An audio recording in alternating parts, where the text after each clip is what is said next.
Bonjour à toutes et à tous. Parfois, une simple info sportive, quelques mots qui passent vite, ça peut cacher beaucoup de choses. Aujourd'hui, justement, on s'arrête sur une petite dépêche très factuelle tirée du foot anglais. Mhm. Notre source, elle tient en une ligne, en gros. Iliman Ndiaye, Sénégal marque le but d'égalisation pour Everton 1-1 face au Crystal Palace. Troisième but en première ligue anglaise. Voilà. C'est court, c'est précis. C'est ça. Donc, Iliman Ndiaye, joueur sénégalais, qui marque pour Everton, c'est le but qui ramène le score à 1-1 contre Crystal Palace. Et ce petit détail, son troisième but en Première Ligue. D'accord. Alors, notre idée, c'est d'aller un peu plus loin que ces faits bruts. Qu'est-ce que ça nous dit vraiment sur le match, sur le joueur, sur le championnat lui-même? Oui, c'est une bonne approche. Parce que même si ça a l'air simple, il y a pas mal de choses à décortiquer là-dedans. Prenons déjà le cœur de l'info, le but égalisateur. Revenir à 1-1, bon, c'est jamais neutre dans un match. Ah non, c'est sûr. Psychologiquement, c'est un moment fort. Pour l'équipe qui marque, donc Everton ici, c'est souvent une vraie bouffée d'oxygène, tu vois. Un signe qu'il lâche rien. Une sorte de validation des efforts, quoi. Exactement. Ça redonne de l'énergie, de la confiance, ça peut relancer la machine. Et de l'autre côté, pour Crystal Palace qui prend ce but, c'est pas juste un but encaissé, j'imagine que ça pèse plus lourd. Ah bah oui, forcément. Pour Palace, ça peut être un coup dur. Ils avaient fait le plus dur peut-être, en menant au score. Et là, paf, tout est à refaire. Ça peut semer le doute, casser un peu leur élan. Hmm. Après, ça dépend du moment du match. L'info ne le dit pas, mais ça oblige quasi toujours l'équipe qui menait à se réajuster tactiquement. Est-ce qu'on repart à l'attaque? Est-ce qu'on assure le nul? La pression change un peu de côté? C'est fou de voir comment un seul but peut potentiellement changer toute la dynamique mentale du match des deux côtés. Et tout ça, ça se pèse dans un cadre bien précis, la première ligue anglaise. On dit souvent que c'est un championnat à part. Tout à fait. La première ligue, elle a cette réputation, hein, intensité physique, beaucoup de rythme et surtout une compétitivité assez folle. N'importe qui peut battre n'importe qui, en théorie. C'est ça. Chaque match est dur, très disputé. Donc, marquer un but là-bas, quel que soit l'adversaire, ça demande déjà un sacré niveau. Ce n'est pas juste un but. C'est un but dans un des championnats les plus exigeants du monde. Ça donne tout de suite plus de poids à la performance de Ndiaye. Et puis, il y a ce chiffre, troisième but. Bon, comme ça, tout seul, c'est un peu abstrait. Mais replacé dans une saison, trois buts, ça commence à être une indication. Qu'est-ce que ça peut nous dire sur sa saison, Hailey Ndiaye? Oui, ce 3, c'est intéressant comme repère. Même sans beaucoup de contexte, ça nous fait réfléchir. Est-ce que c'est son troisième but en peu de temps, signe qu'il est en pleine bourre, qu'il s'est bien adapté? Ou l'inverse, peut-être? Ou l'inverse, oui. Peut-être son troisième but après une longue période sans marquer, et là, ça signifierait un retour en forme, un regain de confiance. Ou alors c'est un total atteint sur, disons, la moitié de la saison, ce qui suggérerait une contribution régulière, mais pas forcément celle d'un serial buteur. On n'a pas la réponse, mais le chiffre nous pousse à nous poser la question de sa trajectoire. Et ce qui est intéressant, c'est que le fait que ce soit une égalisation, ce troisième but, ça peut changer la lecture, non? Marquer le troisième but dans une victoire facile 4-0, ou marquer celui qui ramène ton équipe à 1-1. Ah mais complètement, c'est pas du tout la même chose. Ce but-là, il a eu un impact direct sur le résultat potentiel du match. C'est pas juste une ligne de stats. C'est un point crucial. La nature du but, son importance dans le scénario du match, ça donne une couleur, une valeur différente à la statistique brute. C'est pas que le combien, c'est aussi le quand et le comment. Un troisième but qui est aussi une égalisation, ça peut souligner peut-être une capacité à être là dans les moments chauds, une qualité super importante, surtout dans un championnat aussi serré où tout se joue sur des détails.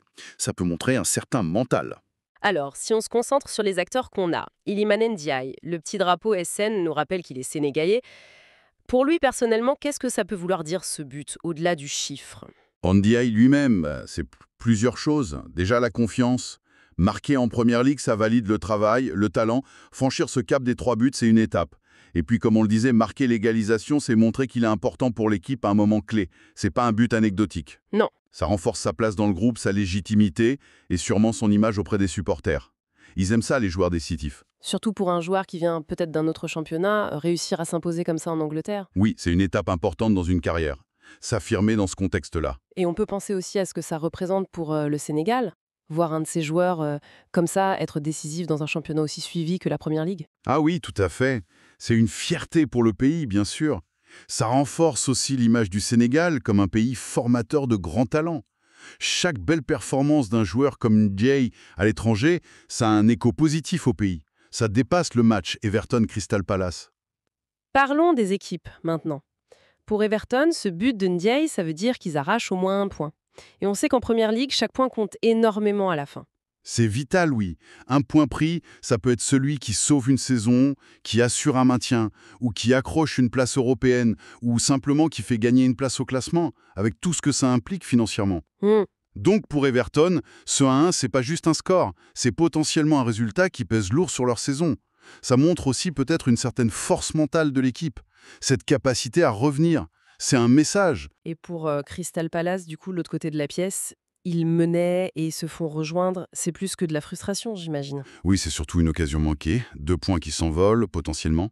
Dans un championnat aussi compétitif où les écarts sont faibles, laisser filer une victoire comme ça peut coûter cher.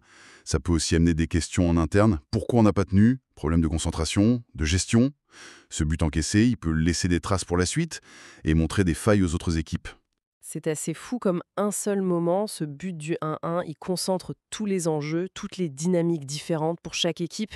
Ça donne une image très forte de la tension de chaque match dans ce championnat.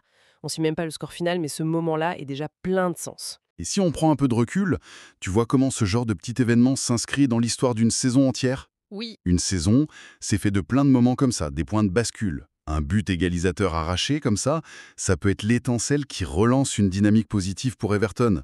Et pour Ndiaye, ce troisième but, surtout si c'est une confirmation ou une étape dans son adaptation, ça peut façonner l'image qu'on aura de sa saison. Ce troisième but, justement, on peut le lire de plein de façons différentes suivant qui regarde. Pour le joueur, c'est une stat qui avance. Pour le coach, c'est peut-être la confirmation de quelque chose, d'un choix. Oui, Pour nous, les observateurs, les fans, c'est un chiffre qui alimente les discussions. Est-ce que c'est bien, pas assez, prometteur, décevant? exactement. Et ce chiffre, il faut le lire avec le contexte. 3 buts en première ligue, pour un joueur qui débarque, ça peut être très correct, voire bien. Si c'est un attaquant confirmé dont on attendait 15 buts, forcément le jugement ne sera pas le même. Et le fait que ce soit un but égalisateur, ça ajoute cette couche de qualité.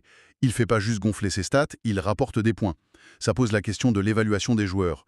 On regarde la quantité de buts ou leur impact réel, l'idéal c'est les deux, mais ce type de but montre l'importance de la qualité. Et il ne faut pas oublier cette dimension internationale, hein, le drapeau Sénégal à côté du nom. Un Sénégalais pour un club anglais historique comme Everton contre une autre équipe de Londres, Crystal Palace. C'est l'image parfaite de la Première Ligue d'aujourd'hui, non? Ah mais complètement. C'est une scène mondiale, des joueurs qui viennent de partout. Ce but de Ndiaye, c'est une petite histoire dans la grande histoire de la mondialisation du foot. Mhm. C'est le parcours d'un talent sénégalais qui arrive à s'exprimer au plus haut niveau en Angleterre. Et comme la Première Ligue est diffusée partout, ce but, il est vu par des millions de gens. Bien au-delà de l'Angleterre ou du Sénégal, chaque action peut avoir un retentissement mondial. Ça montre aussi comment les identités se mélangent dans le foot moderne. L'identité du club, Everton, l'identité nationale du joueur, le Sénégal, et l'identité globale du championnat. Tout ça se retrouve dans ce moment unique du but. C'est exactement ça. C'est un carrefour. Le club joue pour sa ville, ses supporters, ses objectifs. Le joueur joue pour sa carrière, son équipe, et il représente aussi son pays. Et la Ligue, elle, vend ce spectacle global basé sur cette diversité et cette intensité. Alors, si on essaye de résumer un peu tout ça, on est parti d'une info hyper courte. Iliman Ndiaye égalise pour Everton 1-1 contre Crystal Palace, son troisième but en PL, et on a tiré le fil. On a vu l'impact psy et tactique d'une égalisation, ce que ça veut dire de marquer en première ligue, les différentes façons d'interpréter ce troisième but, les conséquences différentes pour Everton et Palace, et comment tout ça reflète la dimension globale du foot. C'est assez dingue, toute la profondeur qu'il peut y avoir derrière une simple ligne d'actu. C'est ça qui est intéressant. Le pourquoi c'est important, c'est de réaliser que ce but, c'est bien plus qu'une statistique. Il a plusieurs couches de signification. Pour Ndiaye, c'est une affirmation de soi dans un contexte difficile. Pour Everton, c'est un point qui peut être décisif et un signe de caractère. Et pour nous qui regardons, c'est un condensé de la dramaturgie, de la compétition et de la nature mondiale de la Première Ligue. Ce simple événement, un joueur, un but, un moment, c'est comme un prisme en fait. Ça décompose plusieurs aspects clés du foot de haut niveau. La pression individuelle, l'enjeu collectif, l'équilibre souvent fragile entre les équipes et l'interconnexion des histoires à l'échelle mondiale. Une action peut vraiment en dire long. C'est une belle image, le prisme. Ça donne envie de regarder les résultats sportifs différemment, de chercher un peu plus ce qui se cache derrière les chiffres. Tout à fait. Et pour aller un peu plus loin, juste avec ce qu'on a là, on a parlé du chiffre, le troisième but, mais on pourrait se demander, dans la mémoire d'une saison, qu'est-ce qui reste le plus? Le nombre total de buts d'un joueur ou l'impact de quelques buts vraiment décisifs, comme cette égalisation? Comment la qualité mémorable d'un but peut influencer notre perception d'un joueur, parfois plus que la simple quantité? C'est une super question sur la façon dont on raconte le sport, sur la mémoire collective, ou alors, autre angle, toujours avec notre source Wiki, ce score de 1, après une égalisation. Qu'est-ce que ça nous dit de la Première Ligue elle-même? Est-ce que c'est le signe que tout le monde peut accrocher tout le monde, que c'est hyper serré? Ou juste la photo d'un match particulier qui aurait pu basculer autrement? Ça interroge sur l'équilibre réel des forces dans un championnat aussi disputé. Voilà, de quoi continuer à réfléchir après notre discussion. C'est tout le temps qu'on avait pour cette analyse aujourd'hui. Merci de nous avoir suivis dans cette exploration des couches cachées d'une simple nouvelle sportive.